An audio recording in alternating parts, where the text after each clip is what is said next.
Hey folks, in anticipation of the repotting and division of the Alocasia caprea that will be happening tomorrow, I decided to do the major rearrange, well 90% of it, and it's temporary. But I decided I'd get cracking and tidy things up a bit. So without further ado, let's take a look at what I got so far. Here we have, of course, the Alocasia Peninsula with the Aglaonemas. There's the Ivory Coast Alocasia, the leaf of the smaller plantlet.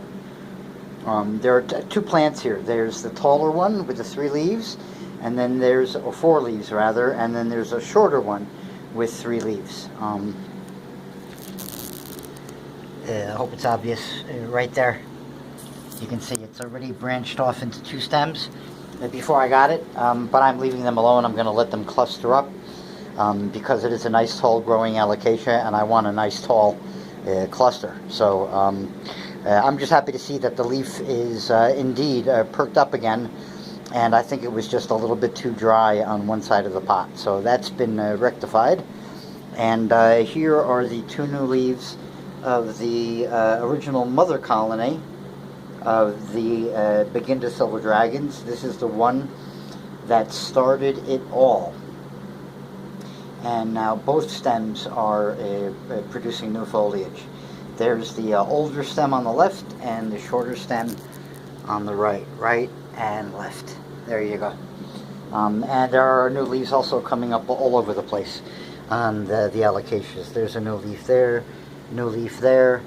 This is a hardening off leaf right there. Here's a hardening off leaf that's split a little bit for whatever weird goofy reason.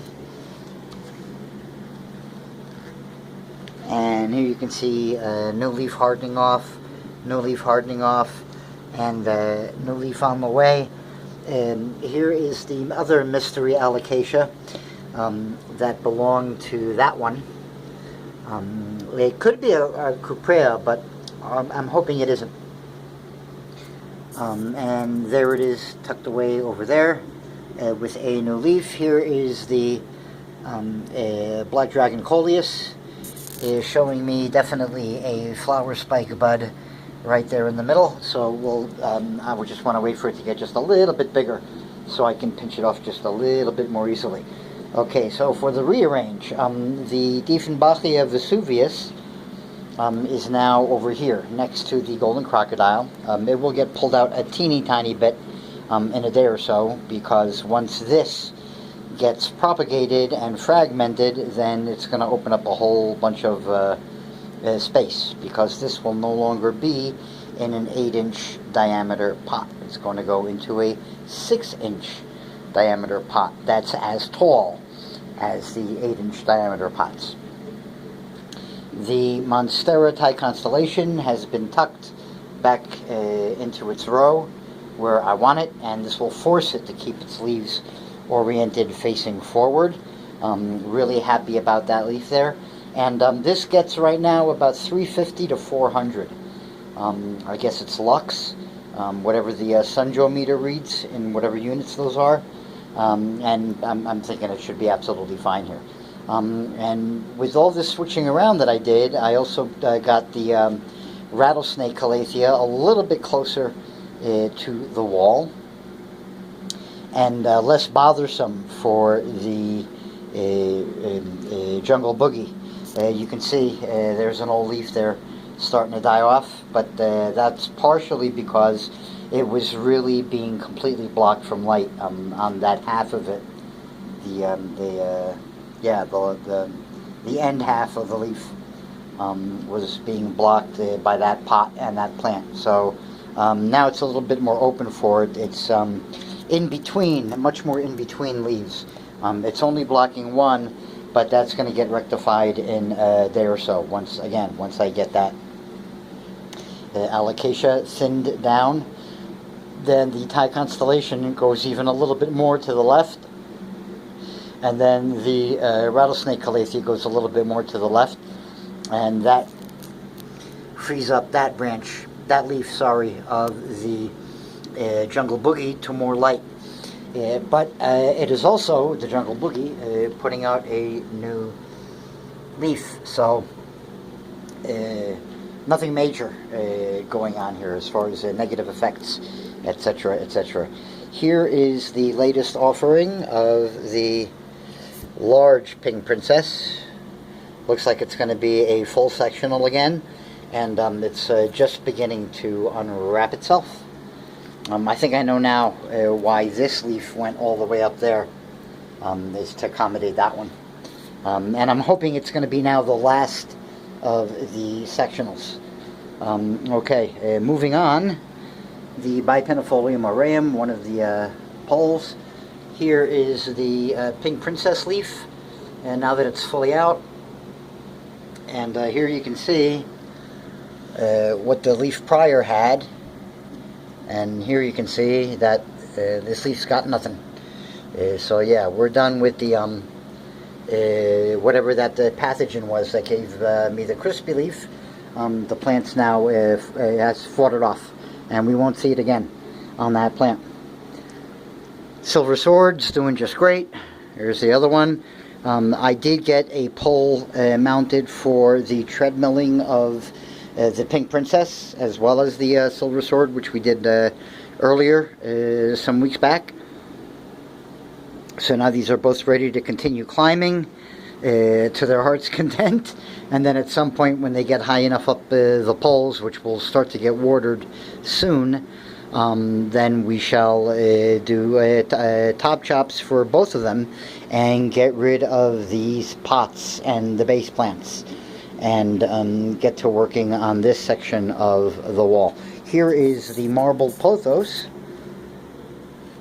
on its pole, and it should be climbing up presently. If it wants to sneak onto this one too, and join the golden crocodile, I won't complain.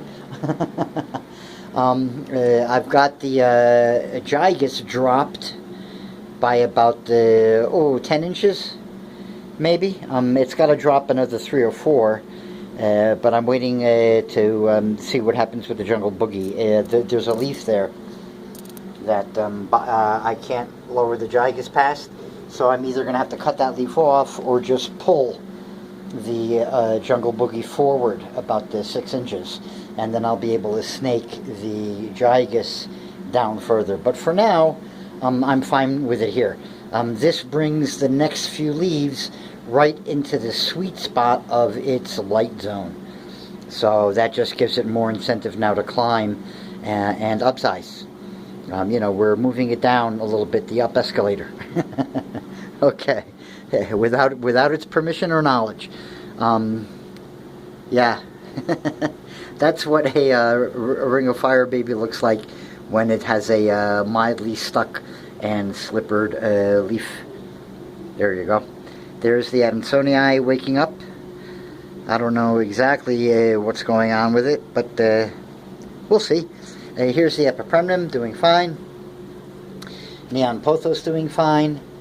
There's the baby Gigas. Look at that, pulling out its leaf like a champ. This one is working on it. You can't see it because of that Neon Pothos leaf. I have to swap these two sometime today.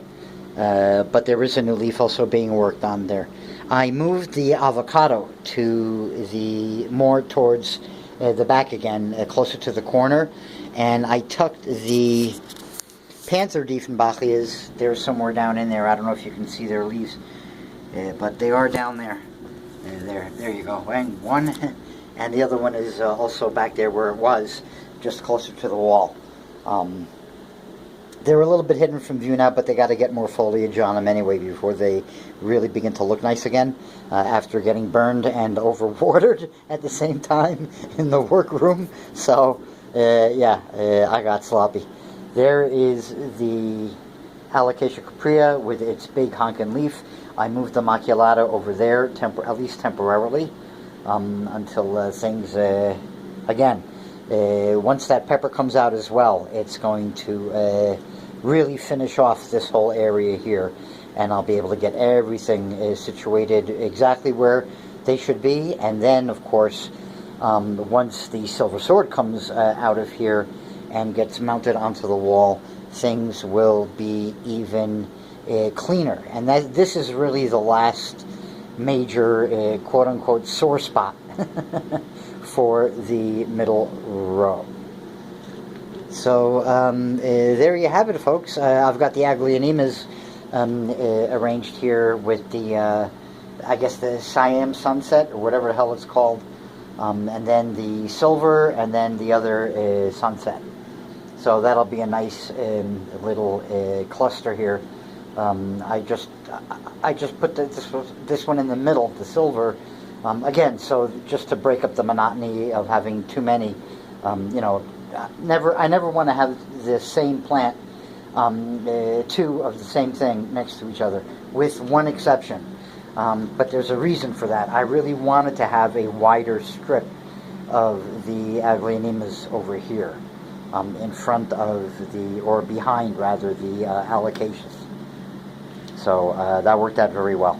I really like the those Black Dragon coleus. There is the flower stalk.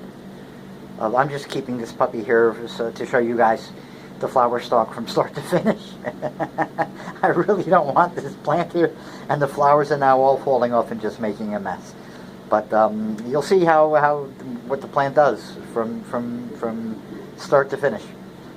I really like the way I was able to tuck in the Monstera Thai constellation right underneath the Pink Princess.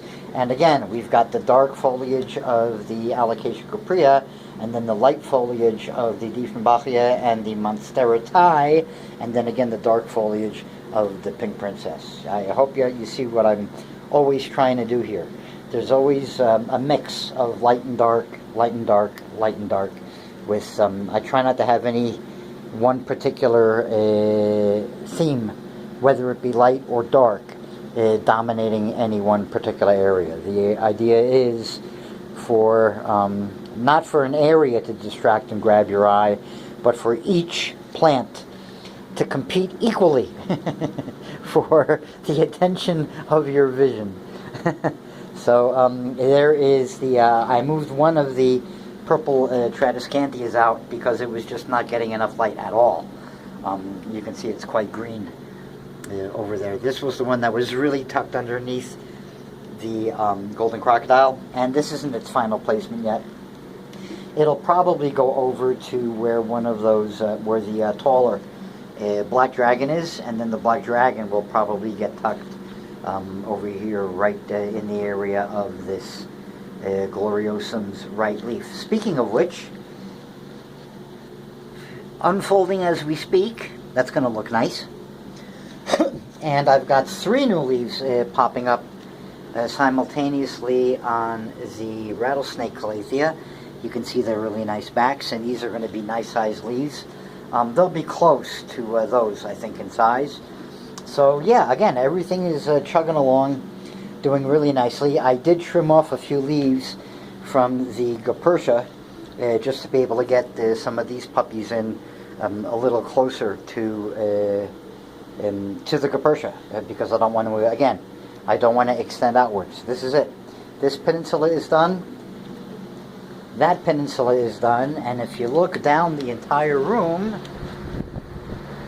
you can see they're almost even with each other. And that was quite by accident. I wasn't even paying attention. But yeah, they're done. That's as far out as the peninsulas are going to jet out, and that's about as far out as I want that center strip to jut out.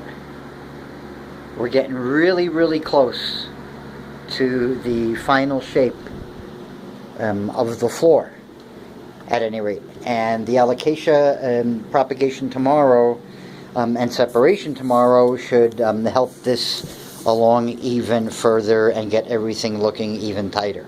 And because my time is up, we're going to, again, close in on this really cool flowering proceedings going on the silver sword. Have fun, folks.